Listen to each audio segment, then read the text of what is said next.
Governor Healey, good to see you. Great to see you, Jim and How are you? Marjorie. Yeah, so Governor Healey, we've talked a lot about the first few days of President Trump's administration, and I know there's probably a million things you don't like, but if there may be some things you do. But can you tell us quickly what you think about these first days? Some of it's expected. We expected to see an onslaught every day of executive orders and directives and attempts to make news, whether it's on something like the announcement of Gaza or any other number of things. Part of the playbook from the Trump administration we know will be to hit us with a daily onslaught of these things. And there's a method to that. There's a purpose to that. There are certain things they want us to be distracted from. And I think that I, as a leader of a state, need to really be focused on what is happening and what is happening to our residents, what's happening to our economy, what's happening to our state as a result of these actions, and what can we do to best protect ourselves. And so, I think that's a challenge for a lot of people right now who feel just, like, whoa, so burdened, maybe numbed, maybe want to tune it all out. And what I would encourage people to do is don't tune it out. Be engaged. And if you see things that are wrong, call members of Congress, get people to ask. So much of what Donald Trump has been doing to start involves taking the power away from Congress, the constitutional power away from Congress. And that's why it's being challenged in court. But I think, for people to continue to call on Congress to speak up to the constitutional violations is important. I'd say there are some things that are really concerning. One is what he has done with sort of an abdication of presidential responsibility to Elon Musk. I mean, that's what's happened, essentially, is we have a co-presidency in the person of Elon Musk. And Elon Musk, with a group of young tech bros, has now invaded government agencies.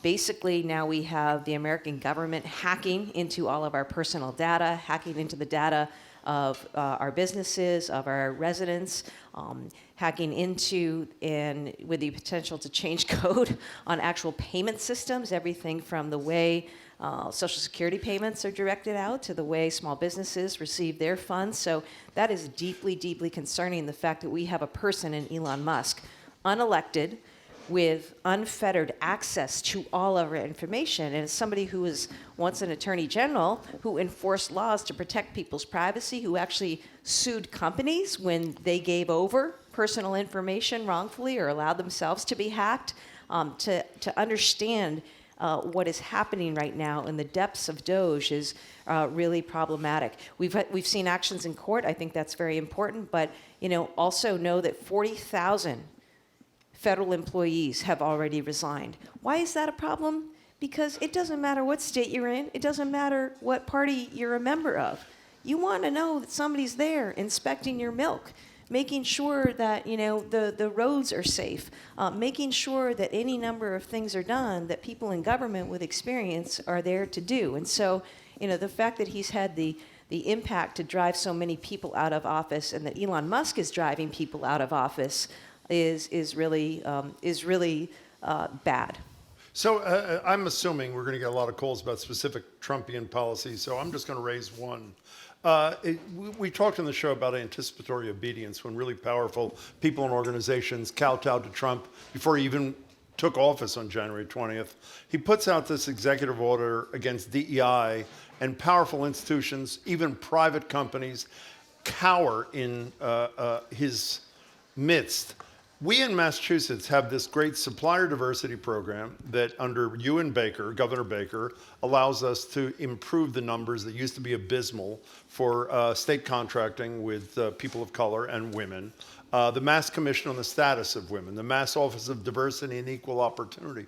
I have a long list and you have a longer list. What happens to all these things when Donald Trump and his people say, you don't get rid of diversity-related things, you don't get your federal dollars? Well, I go back to Roger Goodell and his comments earlier this week. I think that Roger Goodell, as commissioner of the NFL, really got it right when he talked about the value of diversity and what it brings to organizations, what it brings to the bottom line in some instances, and what it brings in terms of having both better policies out there in the world and also better results.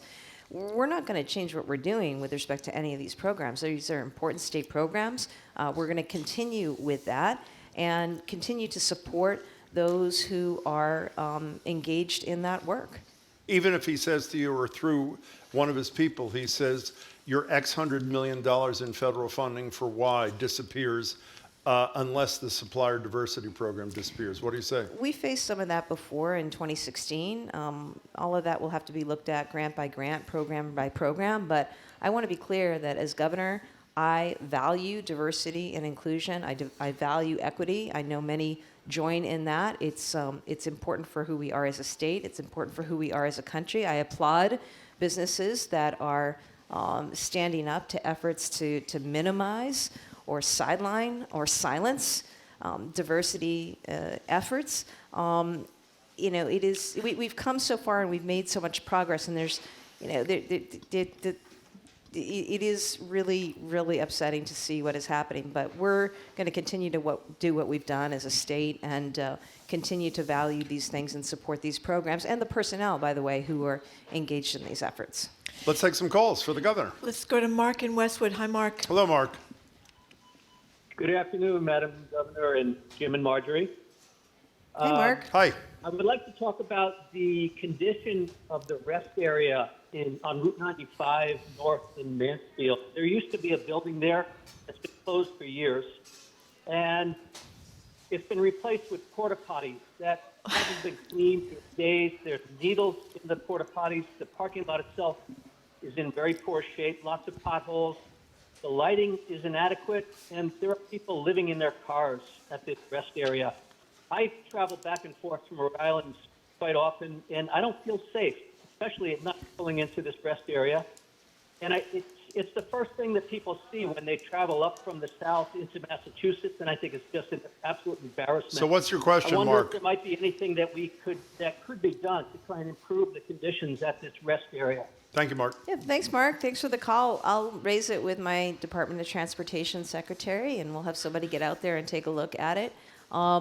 I can tell you this, Mark, as well, that in our budget recently, I have proposed a historic level of funding for our transportation system. That includes our service plazas and service areas. It includes $8 billion of funding for roads and bridges, for modernization of the T and commuter rail, and any number of things that people need, including regional transit authorities. So it's just to say that's also related, Mark. You're bringing up the condition of service plazas, and I want people to know that our team has been really, really focused since we began on a couple of things. Building more housing in the state, which is why I released the statewide housing plan. First time a governor's ever done that. And second, to make historic investments in transportation, because we need to do that.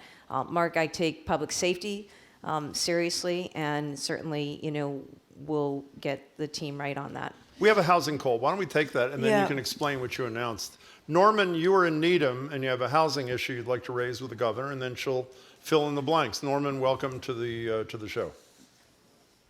Norman.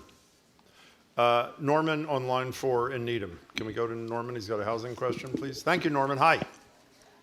Hi. Thanks, Jim. Yep. Good afternoon, Jim and Marjorie, and good afternoon, Governor Healey. It's a pleasure and an honor to speak with you.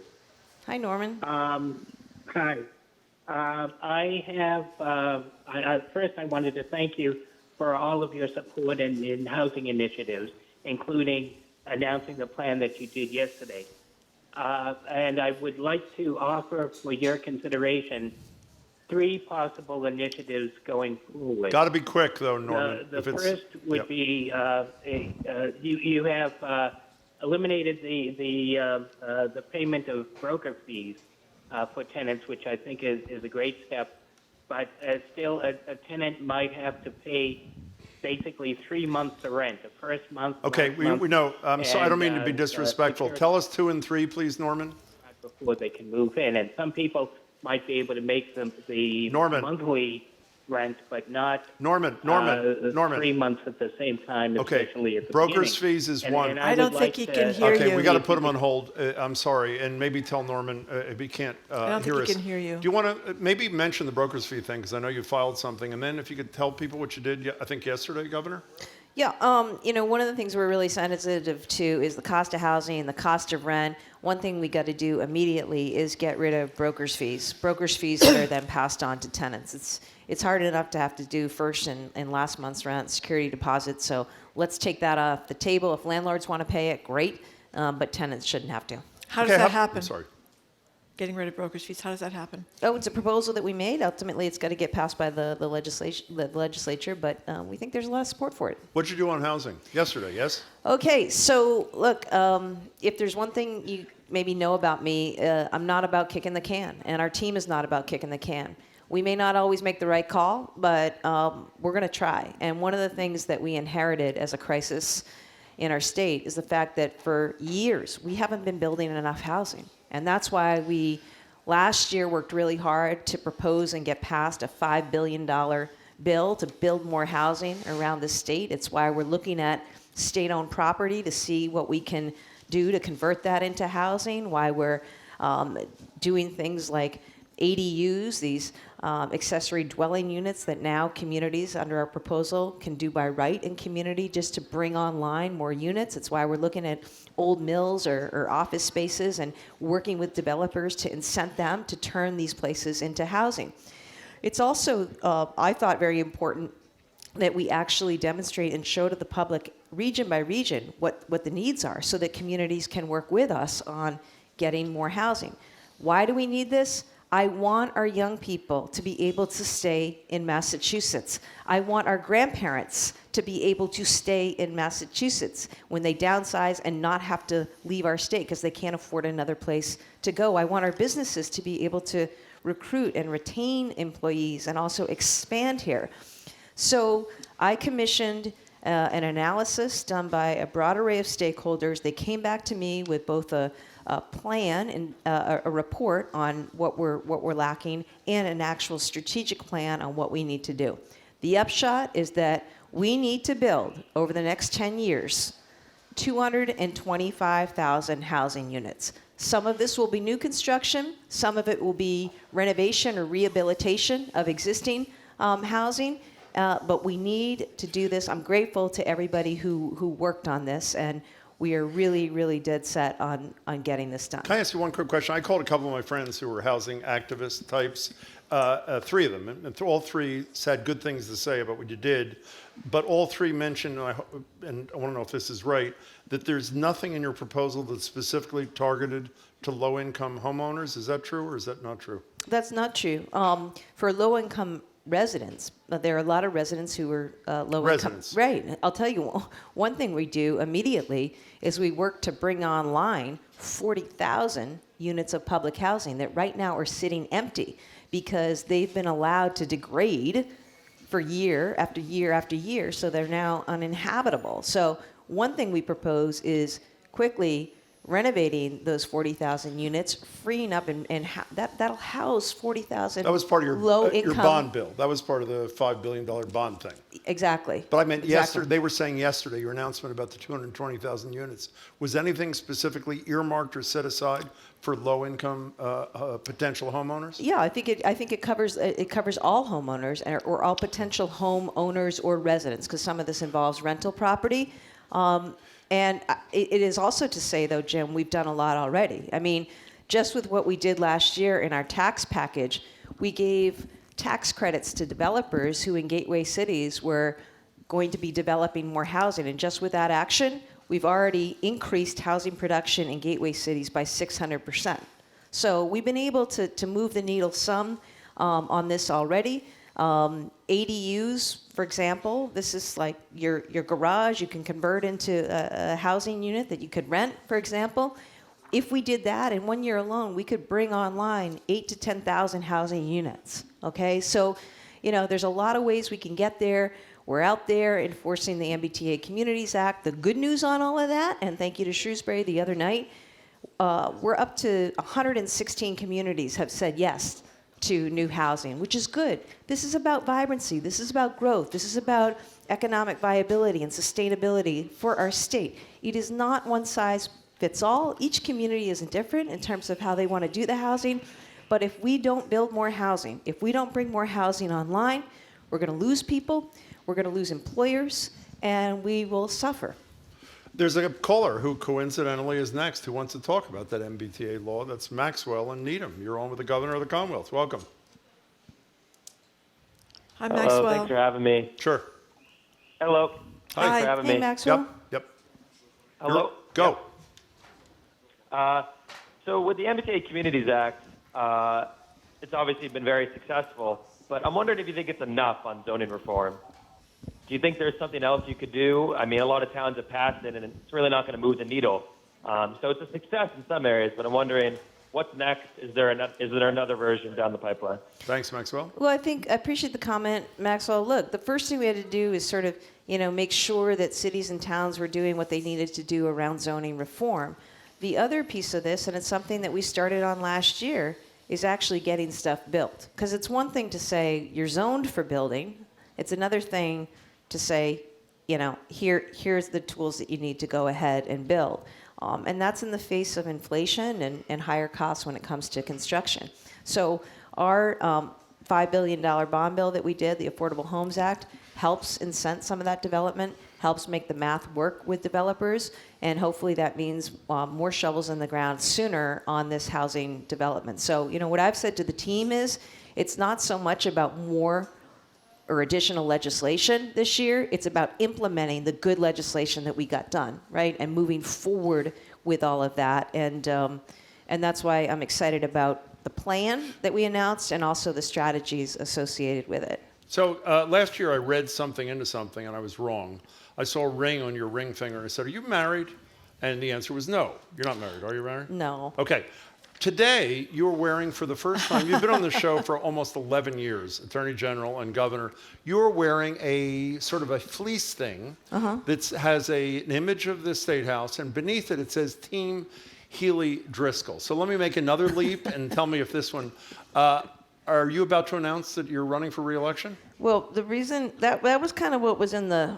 I got up this morning. I'm very much in work mode. There's a lot going on. So some mornings you just got to get right to it, right? And this was like easy, off the rack, off the shelf. My comfy fleece and my sneakers today, by the way, because we are, we're running. There's a lot we got to get done. Your question Are about. you running for re-election? I intend to run for You re-election. do? Yeah. Well, talk about absolutely. that for a second. Well, there's a lot that. Look, I'm really proud of the record so far. I feel like, when Kim and I started, we laid out in our inaugural address things that we wanted to do. We wanted to get after housing, and we wanted to get after transportation. We wanted to cut taxes. We wanted to make investments in education. And I feel like we've done all those things. And yet there's a heck of a lot more to do. And so I plan to run for re-election because there's a lot more to do. I love my job. I feel incredibly privileged to be in this position, and I'd love to have the opportunity to continue to work for the great people of this state. You made me think of something I should have thought to ask you before about when we were talking about Trump and these executive orders and getting rid of the Department of Education and stuff like that. What will that mean if he does do that to funding for Massachusetts schools? We get a lot of federal money. We sure do. $2 billion in federal funds come to support things like your Title I program, special ed, and so much more. $2 billion from the federal government. So obviously, we're really concerned about what that could mean. And, I'll just say, the things that I look at, what people have got to understand, I think, what he's done with allowing Elon Musk in there to antagonize and essentially drive out or fire federal employees who we rely on every day. These are people who are working in VA hospitals providing primary care. These are people doing all the health and safety inspections. These are people administering programs like Social Security and Medicaid and the like that a lot of Americans depend on. The other thing he did that Donald Trump did last week was cut off federal funds. So overnight, we had frozen money that is funding our daycare centers, our child care centers, our community health centers, grants and programming for law enforcement, for our military, for veterans, money that is supposed to flow to help our seniors pay heating bills in what has been a cold time here in New England. Now, the AGs took President Trump and the administration to court to stop that, but that case continues. And I can tell you, even today as we speak, We have not had funding turned back on for a number of areas, and that is very disruptive. It's harmful to our state, to our residents, to our businesses, and to our economy. And that, unfortunately, is what we find ourselves up against right now. That's in defiance of this injunction. Correct. So I expect the state AGs to take the administration to court for contempt. But, you know, I think what's important is that happened. But what's important for people to know is that the federal administration, your federal administration right now, continues to cut off funds and the flow of funds to our states. And when I say states, I'm talking about people. Because at the end of the day, the money that we get as a state doesn't go into some big vault somewhere. You know, what it does is it goes out the door immediately to residents, to people who need that money, to not-for-profits, to seniors, to young people, to families, to veterans, to service members, to those with disability, any number of the people. And so, you know, it's something that people need to be really clear-eyed about what's happening, and that's why I continue to call on people to call members of Congress to speak out to stop this, because it's also in violation of Congress's powers. Congress appropriates the dollars, right? The president doesn't do that. It's Congress that has already appropriated these dollars, and now we have, in the person of Elon Musk and Donald Trump, efforts to stop the flow of federal funding to our states and to our people. Evie and Ashley, you're on with Governor Maura Healey. Thank you for calling. Hi there. Hi. Hi. Thank you for taking my call. Sure. I'm calling about HIP, the Healthy Incentives Program, and hoping that it can be fully funded. And I'm going to kind of give a little bit of background. Quickly, please. Are you hearing an echo? I'm Okay, sorry. this is- We know you do. no. We don't. So if you can bear with us. I'm Okay. sorry, Evie. Okay, that's all right. So there in North Central Mass, there is a food system that is set up to support food insecure producers or farmers and facilitated by a nonprofit, Growing Places, which orchestrates the distribution, the storage, and is facilitating some really incredible programs of food as medicine, farm to school, and the hit on HIP being cut back is really impacting the wonderful work that they're doing. So, Evie, if we can, let's hear what the governor has to say about the HIP program. Thank you for your call, Governor. Oh, Evie, this is a wonderful program, and I want it to be funded. Addressing food insecurity is absolutely something we need to be doing in the state. It's why, you know, as governor, I brought forward free school lunch, free breakfast for every child in the state. We've supported our farmers. We've supported these networks like the one in Central Mass that Evie speaks of.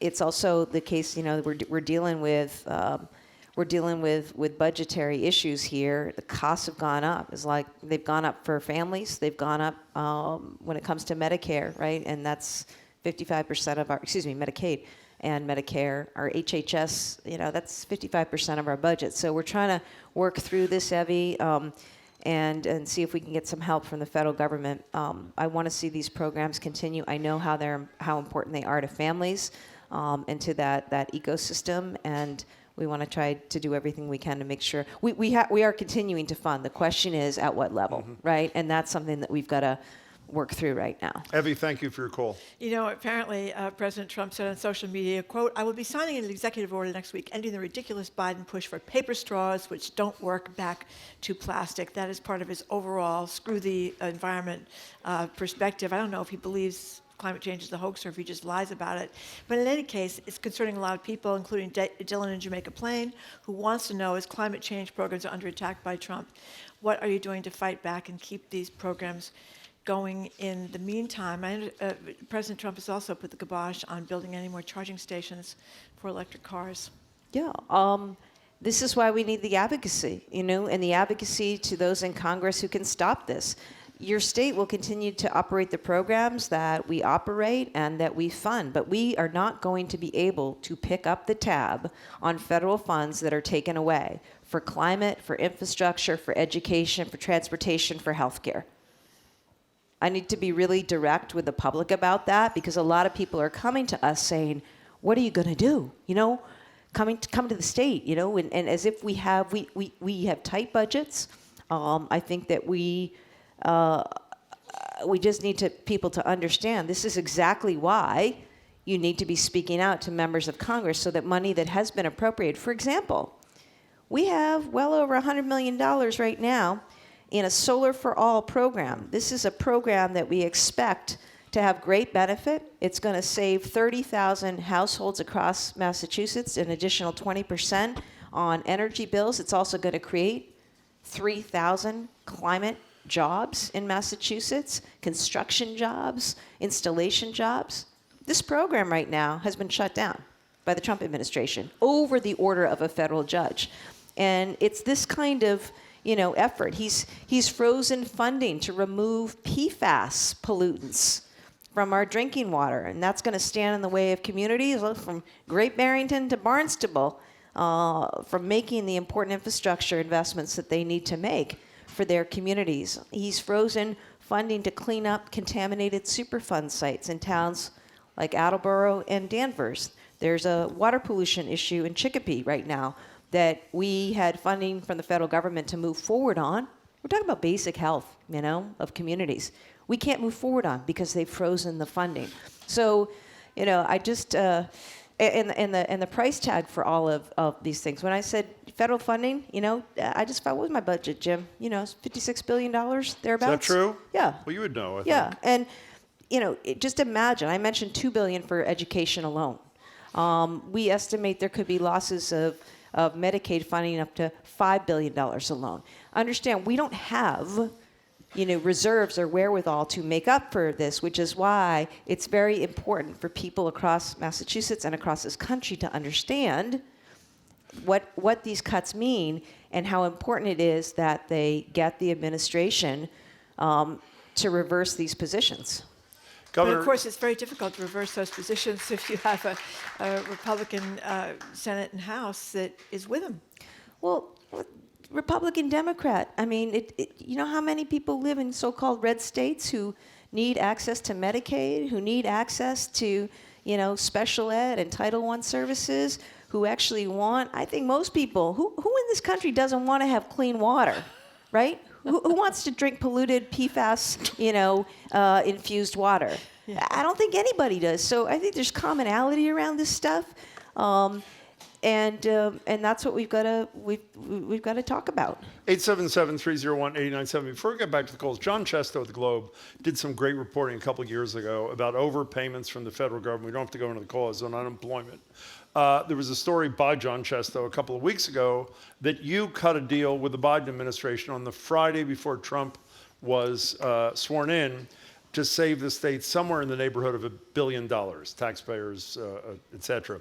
In the article that John wrote about it, he was talking about reforming the system and then brought up the issue of possibly a possible reduction of jobless benefits. And here's your quote: "That's something I want to learn more about. I'm taking nothing off the table." So to be clear, reducing jobless benefits is something you'd consider to bring more health into the unemployment system? I'm not prepared to say that yet. What I am prepared to say is that we inherited, as an administration, one of the surprises that we came to learn about when I started as governor is that our UI system through the prior administration, the Baker administration, had not been running something correctly. And as a result, we were in the hole to the federal government over $2.5 billion, with interest and penalties over $3 billion.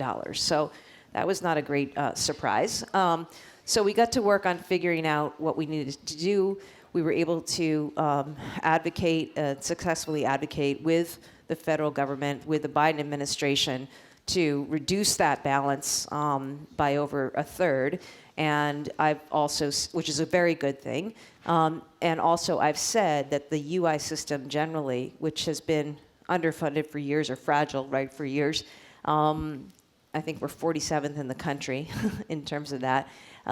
We need to bring all stakeholders together, and maybe we can use, as we should with any crisis, right, how do you turn this into an opportunity? How do you make it better, going forward? How do you then do the reforms that we need? And so I don't have the answers yet, but my commitment is to work with the business community, to work with employers, to work with employees and unions and others affected by this system to have a real conversation about what needs to be done, and that's how I see it at this point. Let's go to Bill in Chelmsford. You're on with Maura Healey, Governor of the Commonwealth. Welcome, Bill. Hi, Governor, and Marjorie and Jim. Thank you for taking my call. As just a preface to this, I was a firefighter EMT for 30 years, and I saw many accidents at lighted traffic signal intersections. And I know recently, Governor, you supported allowing cameras and speed checks at these intersections. I'm wondering if you'd consider supporting and maybe introducing legislation that would lower the speed limit at all at all intersections that have traffic lights. This would do two things. It would make it easier for enforcement because police across the Commonwealth would know that every traffic intersection with lights has a 25-mile-an-hour speed limit, although some could be adjusted for the locale. But also people entering these intersections in the cars they're driving today are entering at such a higher speed that they don't stop, not sometimes because they don't want to, but because they can't. Thank you. And is it Bill? Bill, yes. Yeah. Bill from Yes, it Chelmsford. is, Bill. Yes. All right, Bill. Thank you, Bill. Bill, thanks for the call. So, what you're referring to is that I propose that we give cities and towns the power, the authority, if they want to put speed cameras in their cities and towns to deal with real public safety issues around speeding and reckless driving, that they have that power. And I think that makes sense. I think it makes sense to give power to our cities and towns to do that. And because they're the ones, Bill, that actually control the actual rules around speed limits, it'd be for them to decide whether or not it makes sense to take you up on your offer. But I appreciate you putting out to the discourse suggestions, something like that, especially based on your real world experience. Bill, thanks for the call. Governor, one of the crises you've had to deal with almost throughout your whole administration is the emergency shelter situation in terms of the human cost, the financial cost, et cetera. I think it was yesterday the House of Representatives passed a measure that, correct me anywhere that I'm wrong, reduces the cap in terms of the number of people, reduces the time that those people can stay in emergency shelter, and changes the eligibility rules. And the one thing I am totally unclear about that I'm hoping others need answers to, too, what non-citizens are eligible to get emergency shelter under this bill? The only that I could ascertain from brief reading was where the parents of a kid who was born in the United States and thus he or she has citizenship.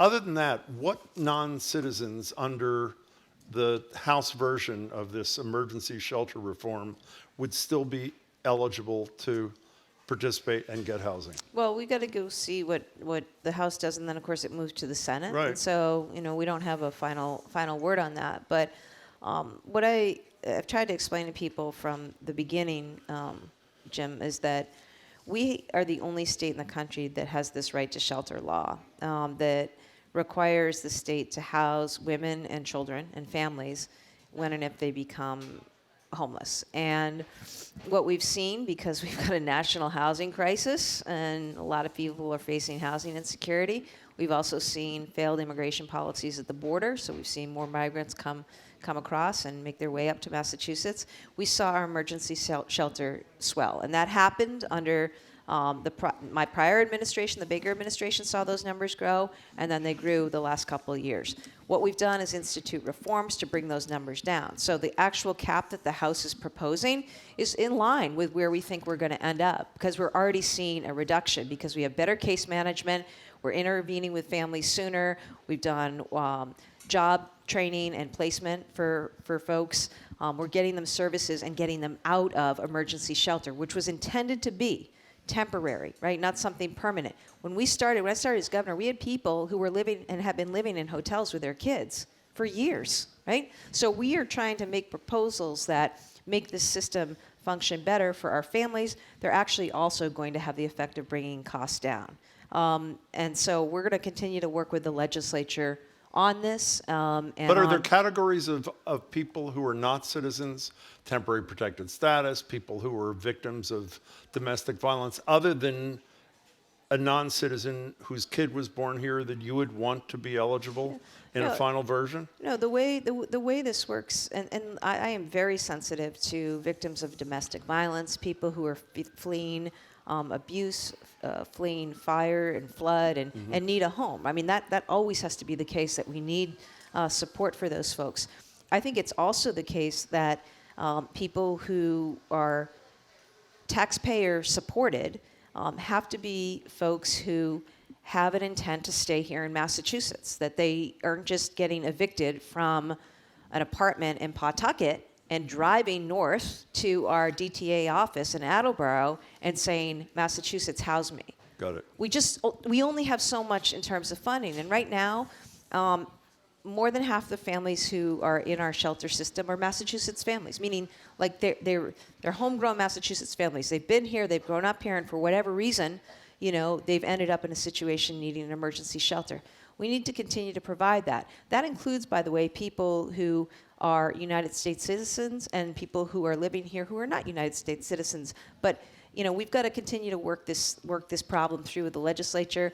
I want people to know that we are reducing numbers. We're seeing exits from our emergency shelter system on the order of 400 to 500 families every month. And that's because people are working really hard, getting people connected with resources, with jobs, with services for their kids, into a more permanent housing situation, which isn't a hotel, which is also why I've said we're closing hotels. It's not good for anybody, right? And it turns out it's also very expensive. So, it's been a challenging situation. It wasn't helped by the failure of Congress to act on the border issue, but the problems with our EA system in this state predated issues with the border. These go back, years, decades, and what we're trying to do is basically pass reforms that will make this an effective and sustainable program for Massachusetts families.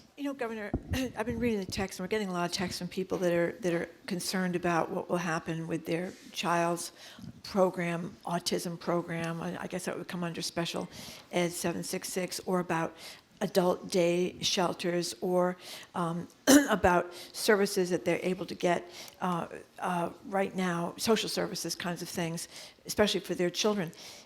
What you said before is I think correct, but maybe we should underscore it, because people seem they're going to think you're going to be able to. State's going to rescue them here in Massachusetts. That's not possible.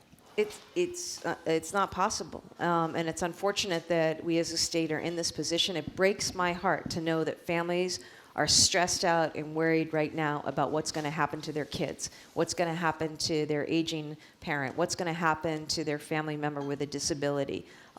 We've got so many families around our state, around this country, who depend on programs that have been federally funded. And that's why I'm asking people to contact their members of Congress and congressional leaders to take action, to stand up to the Trump administration and Elon Musk, frankly, who's in there with his 19 and 20-year-old tech bros trying to build, quote, efficiencies, when I think what they're doing is, and what they've already done, is probably downloaded everybody's information. So note, if you're a business here in Massachusetts and you have taxpayer ID, you have any information that you've filed with the federal government, they've got all that. And Elon Musk has all that. And is he going to use it to his advantage, to manipulate more markets, or to further advantage himself?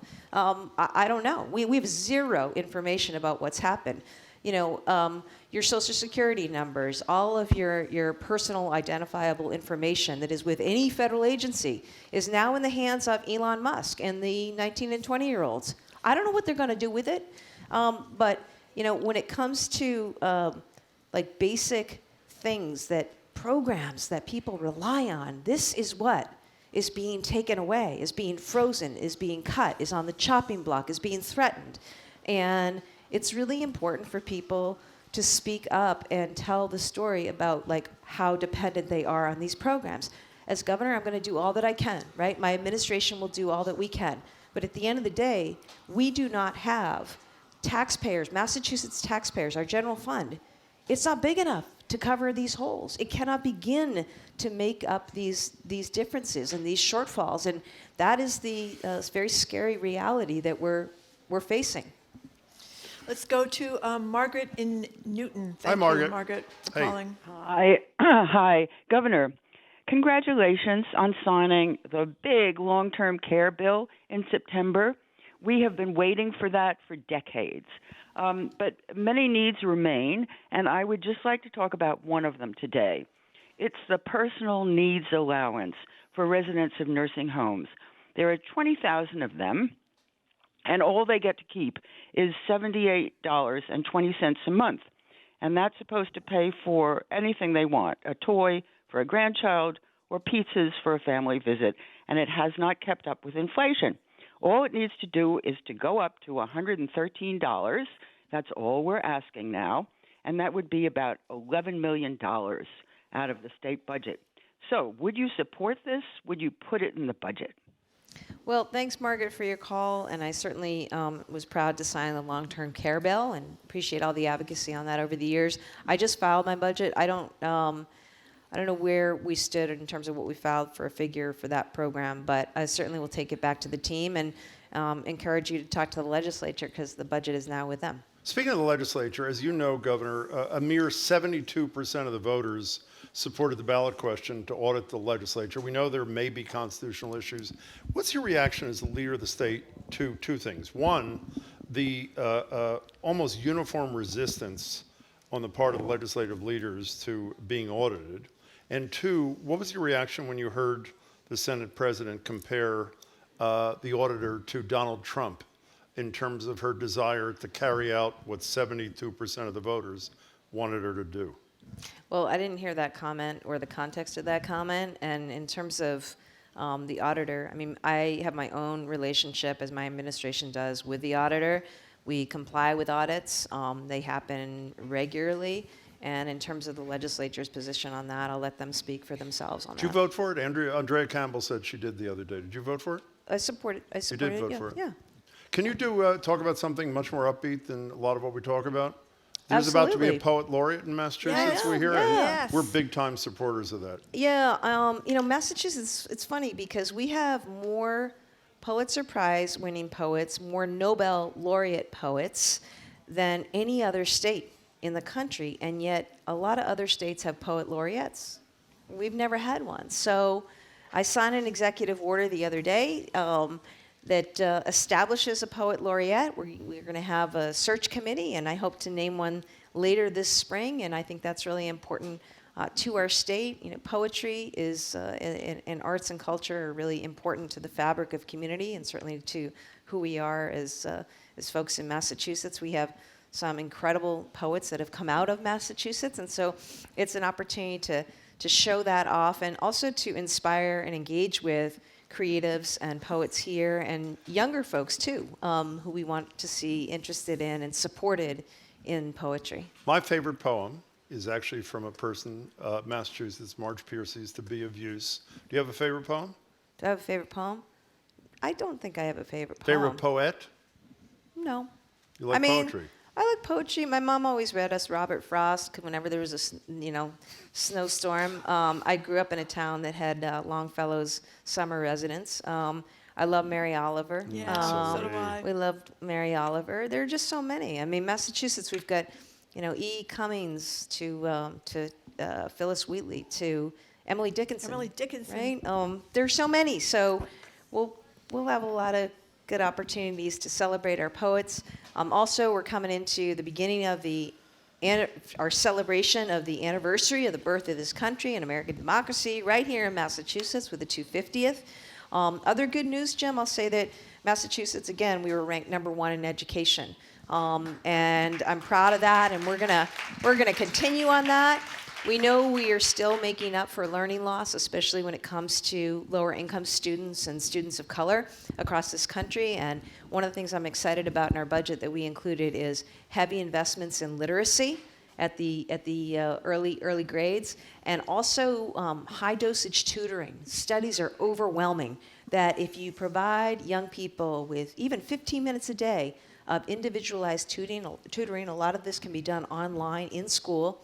It makes a huge difference in their academic trajectory. And so I'm really excited about that. I'm excited about the fact that we're proposing to upgrade our college campuses to the tune of about $2.5 billion so we can build out the labs and the facilities that will attract students and also help us build the workforce that we need. Like the T, our state colleges and universities were underfunded for decades. And so we're going to change that, and just as we've changed that with funding for transportation. What do you think of Secretary Duffy's idea that if we have more children, we'll get more funding? Should the audience decide to give birth even if they were not planning, if they That's want right. the T to run on Couple time? more babies. Yeah, they There's want no you. slow They want you zones. married and having children, both of which are wonderful things. What they have to do with transportation, I don't know. I don't for the life of me. Yeah. Who's going to win the understand. Super Bowl? I hope the Eagles. Thank That's you. You know, Jim's it pains team. me to say that a little bit, but as a Patriots fan, I fly, Eagles, fly. Okay, Did you finally. see Sean Duffy dancing on Real World? They put that online. He was. She's going to say she didn't see it because Yeah. he was naked. He, You saw well, it, he right? had a towel over Did the you see crucial it? areas, but he was dancing around. No, And I he's- missed that. Yeah. I missed that. I was bothered by Sean Duffy's move the other day and, again, putting Elon Musk in charge of FAA and airline safety. For a guy, Musk, how many, I think he blew up and crashed 90 rockets. That's right. Do we ever talk about that? And now he is in charge of the safety of our skies. Like, this is what I'm talking about. This is what I'm talking about. And I don't know if the president apprehends what he's actually done here, but this is serious business. It's very consequential, and I just ask people, do not get tired. Do not tune it out. Take care of yourselves and your loved ones. I also say to people, what can you do in this time? What are you doing right now to feed poor kids in your neighborhood or your town, or clothe those who need clothes, or help with housing, or reading books on tape, or visiting seniors, like coaching a game. Like, it's just like community matters, and there's a lot of ways that people can find agency right now. It's important to call members of Congress. It absolutely is, because we've got to stand up and talk about what's going on and the real harm. And it's also, every day, from no matter where we are, we have some power to do what is in front of us. And I just encourage people to do that while taking care of yourselves. Tomorrow your birthday? Yeah. Margie and I spared no expense. Yes. No expense. I love that. GBH 897. Is this not violating the law, is it? No, Yeah. I Okay. definitely think it looks like it's Musty. under $50. But this is going to be awesome because we've got snow Yeah, coming this that's weekend. right. It's very warm Thank and you to cozy. all of those who were out there plowing and sanding and salting and protecting us. And be careful out there on the roads this weekend. Look in on your neighbors. Make sure that they're safe and have what they need.